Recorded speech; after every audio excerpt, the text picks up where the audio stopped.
कृष्णा, राधे राधे दोस्तों। कार्तिक मास के अंतिम 5 दिन का स्नान कैसे करें, क्या क्या काम हम कर सकते हैं और क्या काम करने से हमें कार्तिक के पूरे महीने स्नान दान का फल मिलता है। देखिए फ्रेंड्स, कार्तिक का महीना सभी महीनों में सबसे पवित्र माना गया है। यदि आप पूरा महीने कुछ भी नहीं कर पाए तो अब अंतिम 5 दिन भी आप कुछ काम कर लेते हैं, तब भी आपको कार्तिक स्नान का पुण्य मिलता है। कुछ ना करने से अच्छा है कुछ करना। कार्तिक के ये 5 दिन भीष्म पंचक के नाम से जाने जाते हैं, जो कि कार्तिक देव उठनी एकादशी से लेकर कार्तिक पूर्णिमा तक आते हैं।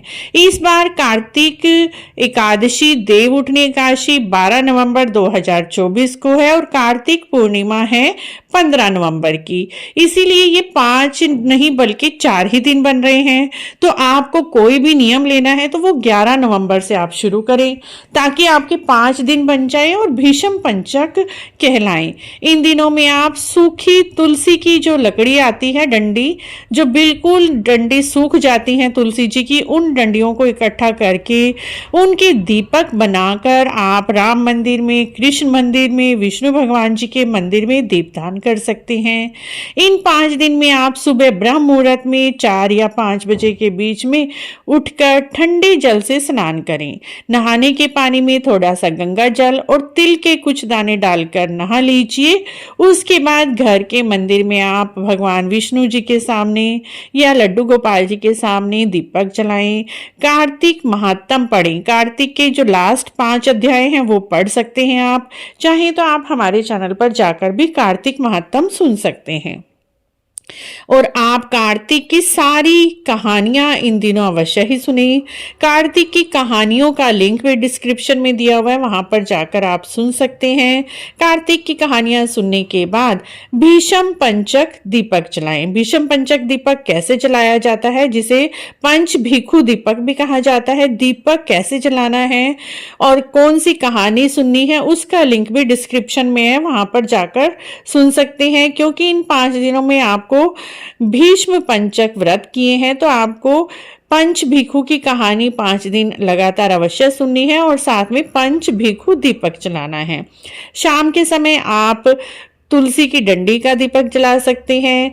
चाहे तो आप सिंपल 365 बाती का दीपक जला सकते हैं या फिर सिंपल नॉर्मल बाती का दीपक भी आप जला सकते हैं।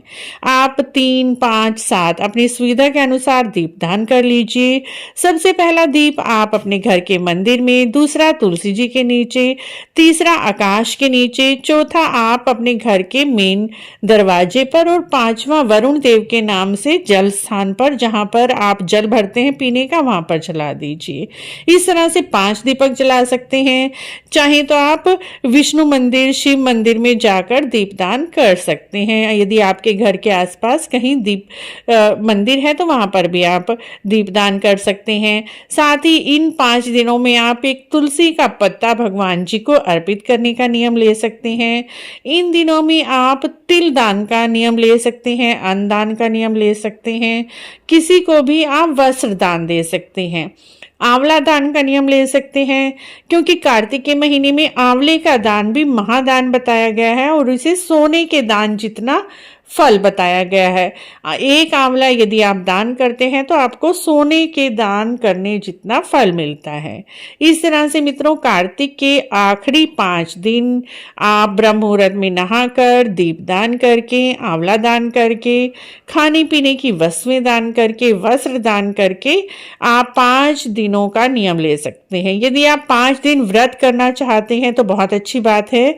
यदि आप व्रत नहीं कर सकते तो कोई बात नहीं, आप सिर्फ स्नान और दान करके भी और दीपदान करके भी कार्तिक स्नान का फल ले सकते हैं। 5 दिन यदि आप व्रत नहीं भी कर पा रहे हैं तो कोई बात नहीं। अगर आप लास्ट के 5 दिन व्रत कर रहे हैं तो 5वें दिन आप उद्यापन अवश्य ही करें। उद्यापन में आप एक पंडित जी और पंडितानी जी को घर बुलाकर भोजन करा दीजिए और उनके पहनने योग्य वस्त्र और दक्षिणा दे दीजिए। इस तरह से कार्तिक के 5 दिनों के स्नान का उद्यापन हो जाएगा।